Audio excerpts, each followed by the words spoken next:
Praise the lord. ಎಲ್ಲರಿಗೂ Jesus my life MS ಚಾನಲನ್ನು ನೋಡುತ್ತಿರುವಂತಹ ಎಲ್ಲ ನನ್ನ ಸ್ನೇಹಿತರಿಗೂ ನಮ್ಮ ಕರ್ತನಾದ ಯೇಸು ಕ್ರಿಸ್ತನ ನಾಮದಲ್ಲಿ ವಂದಿಸುತ್ತೇನೆ.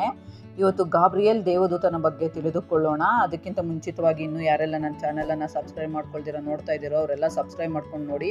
ಮತ್ತು ಹೊಸದಾಗಿ ನೋಡುತ್ತಿರುವಂಥವರು ಕೂಡ ಸಬ್ಸ್ಕ್ರೈಬ್ ಮಾಡ್ಕೊಳ್ರಿ, ಶೇರ್ ಮಾಡಿ, ಲೈಕ್ ಮಾಡಿ, ಆದಷ್ಟು ನಿಮ್ಮ ಗ್ರೂಪ್ಗಳಲ್ಲೆಲ್ಲ ಹಂಚ್ಕೊಳ್ರಿ. ಬೆಲ್ಲೈಕನನ್ನು ಪ್ರೆಸ್ ಮಾಡೋದನ್ನು ಮರಿಬೇಡ್ರಿ. ಗಾಬ್ರಿಯೇಲನು ಬೈಬಲ್ನಲ್ಲಿ ಮುಖ್ಯವಾದ ದೂತರಲ್ಲಿ ಒಬ್ಬನು. ಗಾಬ್ರಿಯೇಲನು ದೇವರ ಸಂದೇಶವನ್ನು ಜನರಿಗೆ ತಲುಪಿಸುವ ದೂತನಾಗಿ ಕಾಣಿಸುತ್ತಾನೆ. ಆತನನ್ನು ಹಳೆಯ ಒಡಂಬಡಿಕೆಯಲ್ಲಿ ಮತ್ತು ಹೊಸ ಒಡಂಬಡಿಕೆಯಲ್ಲಿ ಕೂಡ ನಾವು ನೋಡಬಹುದು. ಗಾಬ್ರಿಯೇಲ ದೂತನ ಕುರಿತು ತಿಳಿಯದಂತಹ ವಿಷಯಗಳನ್ನು ಈ ವಿಡಿಯೋದಲ್ಲಿ ತಿಳಿದುಕೊಳ್ಳೋಣ. ಕಡೆವರೆಗೂ ಸ್ಕಿಪ್ ಮಾಡದೆ ನೋಡಿ, ಪೂರ್ತಿಯಾಗಿ ಸಮಯ ತೆಗೆದುಕೊಂಡು ನೋಡಿ. ಗಾಬ್ರಿಯೇಲನ ಹೆಸರಿನ ಅರ್ಥ ದೇವರ ಶಕ್ತಿ ಎಂಬ ಅರ್ಥವನ್ನು ನಾವು ನೋಡಬಹುದು. ಬೈಬಲ್ನಲ್ಲಿ ಇಬ್ಬರು ಒಳ್ಳೆಯ ದೇವದೂತರ ಬಗ್ಗೆ ಮಾತ್ರವೇ ಬರೆಯಲ್ಪಟ್ಟಿದೆ. ಅದರಲ್ಲಿ ಪ್ರಧಾನ ದೂತನಾದ ಮಿಕಾಯೇಲನ ಹೆಸರು, ಇನ್ನೊಂದು ಗಾಬ್ರಿಯೇಲ್ ಹೆಸರು. ಇದರಿಂದ ನಮಗೆ ಅರ್ಥವಾಗುತ್ತದೆ ಗಾಬ್ರಿಯೇಲ ದೂತನು ಎಷ್ಟು ಮುಖ್ಯವಾದವನು.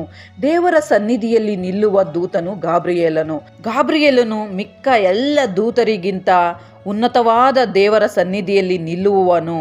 ಬೈಬಲ್ ಹೇಳುತ್ತೆ, ಲೂಕನು ಬರೆದ ಸುವಾರ್ತೆಯಲ್ಲಿ 1:19 ವಾಕ್ಯದಲ್ಲಿ, ನಾನು ದೇವರ ಸನ್ನಿಧಿಯಲ್ಲಿ ನಿಲ್ಲುವ ಗಾಬ್ರಿಯೇಲನು, ನಿನ್ನ ಕೂಡ ಮಾತಾಡಿ ಈ ಶುಭ ವರ್ತಮಾನವನ್ನು ನಿನಗೆ ತಿಳಿಸುವುದಕ್ಕಾಗಿ ನಾನು ಕಳುಹಿಸಲ್ಪಟ್ಟಿದ್ದೇನೆ ಎಂದು ಜಕರಿಯನ ಬಳಿಯಲ್ಲಿ ಹೇಳುವುದನ್ನು ನೋಡುತ್ತೇವೆ. ಬೇರೆ ಎಲ್ಲ ದೂತರಿಗಿಂತ ಉನ್ನತವಾದ ಸ್ಥಳದಲ್ಲಿ ದೇವರ ಹತ್ತಿರ ಸ್ಥಾನದಲ್ಲಿ ಇರುವವರು ಗಬ್ರಿಯೇಲ್. 3 ಮುಖ್ಯವಾದ ವ್ಯಕ್ತಿಗಳನ್ನು ಸಂಧಿಸಿದ ಗಬ್ರಿಯೇಲ್ ಬೈಬಲ್ನಲ್ಲಿ ಮುಖ್ಯವಾದ ಕಥಾಪಾತ್ರಗಳೊಂದಿಗೆ ಮಾತ್ರ ಮಾತನಾಡಿದನು ಎಂದು ಬರೆಯಲ್ಪಟ್ಟಿದೆ. ಮೊದಲನೆಯದು, ದಾನಿಯೇಲನ ಜೊತೆಯಲ್ಲಿ ದರ್ಶನದ ಕುರಿತಾಗಿ ಅದರ ಅರ್ಥವನ್ನು ತಿಳಿಸುವುದಕ್ಕಾಗಿ ಗಾಬ್ರಿಯೇಲನು ದಾನಿಯೇಲನೊಂದಿಗೆ ಮಾತನಾಡಿದನು. ಎರಡನೆಯದು, ಜಕರಿಯನೊಂದಿಗೆ ವಯಸ್ಸಾದ ಕಾಲದಲ್ಲಿ ನಿನಗೆ ಒಬ್ಬ ಮಗನು ಹುಟ್ಟುತ್ತಾನೆ ಎಂಬ ವರ್ತಮಾನವನ್ನು ಜಕರಿಯನಿಗೆ ತಿಳಿಯಪಡಿಸಿದನು. ಮೂರನೆಯದು, ಮರಿಯಳು, ಕನ್ನಿಕೆಯಾಗಿರುವ ಮರಿಯಳು ಒಬ್ಬ ಮಗನನ್ನು ಹೆರುವಳು ಎಂದು, ಲೋಕರಕ್ಷಕನು ಎಂದು ವರ್ತಮಾನವನ್ನು ಮರಿಯಳಿಗೆ ಹೇಳಿದವರು ಗಬ್ರಿಯೇಲನು ತಾನು ಸಂಧಿಸಿದಂತಹ 3 ವ್ಯಕ್ತಿಗಳನ್ನು ನೋಡಿ ಭಯಪಡಬೇಡಿರಿ ಎಂದನು. ದಾನಿಯೇಲನು ನೋಡಿ, ದಾನಿಯೇಲನೇ ಭಯಪಡಬೇಡ, ನಿನಗೆ ಸಮಾಧಾನ ಉಂಟಾಗಲಿ ಎಂದು ದಾನಿಯೇಲನ ಗ್ರಂಥ 10:12ರಲ್ಲಿ, ಜಕರಿಯನಿಗೆ, ಜಕರಿಯ ಭಯಪಡಬೇಡ, ನಿನ್ನ ಪ್ರಾರ್ಥನೆ ದೇವರಿಗೆ ಮುಟ್ಟಿತು. ಲೂಕನು ಬರೆದ ಸುವಾರ್ತೆ 1:13ರಲ್ಲಿ, ಮರಿಯಳೇ ಹೆದರಬೇಡ, ನಿನಗೆ ದೇವರ ದಯೆ ದೊರಕಿತು. ಲೂಕನು ಬರೆದ ಸುವಾರ್ತೆ 1:30ರಲ್ಲಿ, ಮಕ್ಕಳಿಗೆ ಹೆಸರಿಟ್ಟ ದೇವದೂತ ಗಬ್ರಿಯೇಲ್. ಬೈಬಲ್ನಲ್ಲಿ ಇಬ್ಬರು ಗಂಡು ಮಕ್ಕಳಿಗೆ ಹೆಸರಿಟ್ಟನು. ಜಕರಿಯನ ಮಗುವಿಗೆ, ನೀನು ನಿನ್ನ ಮಗುವಿಗೆ ಯೋಹಾನ ಎಂದು ಹೆಸರಿಡಬೇಕು ಎಂದು ಹೇಳಿ ಯೋಹಾನ ಎಂದು ಹೆಸರಿಟ್ಟನು. ಮರಿಯಳ ಬಳಿ, ನೀನು ಒಬ್ಬ ಮಗನನ್ನು ಹೆರುವಿ, ಆತನಿಗೆ ಯೇಸು ಎಂದು ಹೆಸರಿಡಬೇಕು, ಈತನನ್ನು ಲೋಕರಕ್ಷಕನು ಎಂದು ಹೆಸರಿಟ್ಟನು. ಹೆಸರು ಇಡುವುದು ಪ್ರಾಮುಖ್ಯವಲ್ಲ, ಯಾವ ಉದ್ದೇಶಕ್ಕಾಗಿ ಹೆಸರಿಡಲ್ಪಟ್ಟಿತು ಎಂದು ಹೇಳಿ ಹೆಸರಿಟ್ಟನು. ಯೋಹಾನನು ಹುಟ್ಟಿದ ಉದ್ದೇಶವನ್ನು ಗಾಬ್ರಿಯೇಲನು ತಿಳಿಯಪಡಿಸುತ್ತಾನೆ. ಲೂಕನು ಬರೆದ ಸುವಾರ್ತೆ 1:13-16 ತನಕ, ನೀನು ಅವನಿಗೆ ಯೋಹಾನೆಂದು ಹೆಸರಿಡಬೇಕು, ಅವನು ಕರ್ತನ ದೃಷ್ಟಿಯಲ್ಲಿ ಮಹಾಪುರುಷನಾಗಿರುವನು, ಇಸ್ರಾಯೇಲರಲ್ಲಿ ಅನೇಕರನ್ನು ಅವರ ದೇವರಾಗಿರುವ ಕರ್ತನ ಕಡೆಗೆ ತಿರುಗಿಸುವನು. ಯೇಸು ಕ್ರಿಸ್ತನು ಹುಟ್ಟಿದ ಉದ್ದೇಶ, ಆತನಿಗೆ ಯೇಸು ಎಂದು ಹೆಸರಿಡಬೇಕು, ಯಾಕೆಂದರೆ ಆತನೇ ತನ್ನ ಜನರನ್ನು ಅವರ ಪಾಪಗಳಿಂದ ಬಿಡಿಸಿ ಕಾಯುವವನು ಅಂದನು.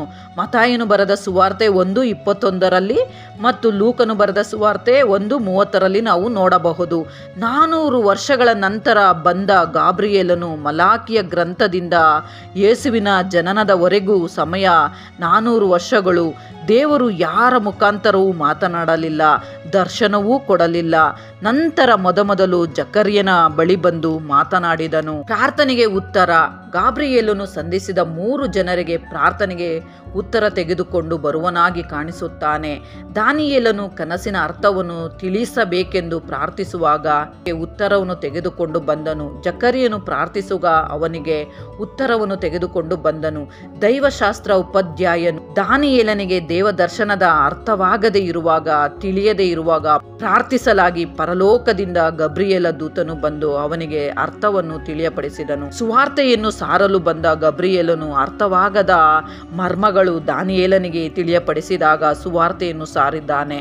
ಅದಲ್ಲದೆ ಜಕರ್ಯನಿಗೆ ನಿನಗೆ ಶುಭ ವರ್ತಮಾನವನ್ನು ತಿಳಿಸುತ್ತೇನೆ ಎಂದು ಸುವಾರ್ತೆಯನ್ನು ಸಾರಿದ. ಪಾಪಿಗಳಿಗೆ ಒಬ್ಬ ರಕ್ಷಕನು ಬರುತ್ತಿದ್ದಾನೆ ಎಂದು ಸುವಾರ್ತೆ ಸಾರಿದ. ಇವರಿಗೆ ಮಾತ್ರವಲ್ಲ, ಈ ಲೋಕಕ್ಕೆ ಸುವಾರ್ತೆ ಸಾರಿದರು ಗಾಬ್ರಿಯೇಲ್. ಪ್ರಿಯ ಸ್ನೇಹಿತರೆ, ಗಾಬ್ರಿಯೇಲನಿಂದ ನಾವು ಕಲಿಯಬೇಕಾದ ಪಾಠಗಳೇನು? ನಮ್ಮ ಜೀವಿತದ ಕಷ್ಟಗಳಲ್ಲಿ ಹಾದು ಹೋಗುವವರನ್ನು ನೋಡಿ ಭಯಪಡಬೇಡ ಎಂದು ಗಾಬ್ರಿಯೇಲನ ರೀತಿ ಸಮಾಧಾನ ಪಡಿಸುತ್ತೇವಾ?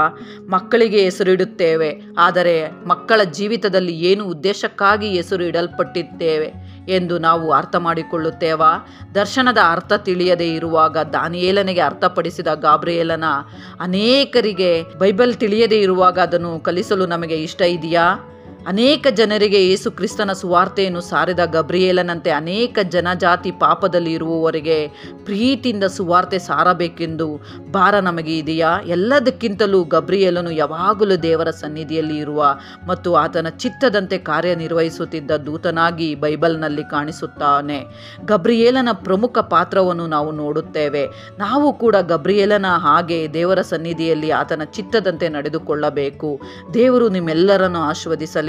ಆಮೆನ್.